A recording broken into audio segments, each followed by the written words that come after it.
സ്ഥലജല വിഭ്രാന്തി എന്ന് പറയുന്നത് പോലെയാണ് ഈ ചെടി കണ്ടാൽ. ഇത് ഒരു അലങ്കാര പൂച്ചെടിയോ അതോ ഔഷധ സസ്യമോ എന്ന് ആരും ശങ്കിച്ചു പോകും. അത്ര സുന്ദരമായ പൂക്കൾ വിടർത്തുന്നതാണ് ഈ ചെടിയുടെ പ്രത്യേകത. പേര് മേന്തോന്നി. പൂവിൻ്റെ ചന്തം കണ്ട് ഇതിന് flame lily, fire lily, gloriosa lily എന്നെല്ലാം ഓമനപ്പേരുകളുമേറെ. സംസ്കൃതത്തിൽ മേന്തോന്നി അഗ്നിശിഖയാണ്.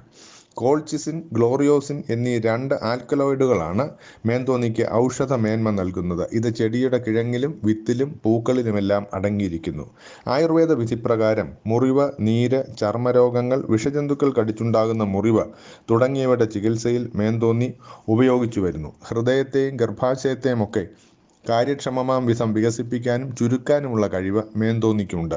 ഉണക്കിപ്പൊടിച്ച വിത്ത് പല ഔഷധങ്ങളിലും ചേരുവയാണ്. ചെടിയുടെ വാണിജ്യ പ്രാധാന്യം മനസ്സിലാക്കി തമിഴ്നാട്ടിൽ പലയിടത്തും മേന്തോന്നി വ്യാപകമായി വാണിജ്യ കൃഷി ചെയ്തു വരുന്നു.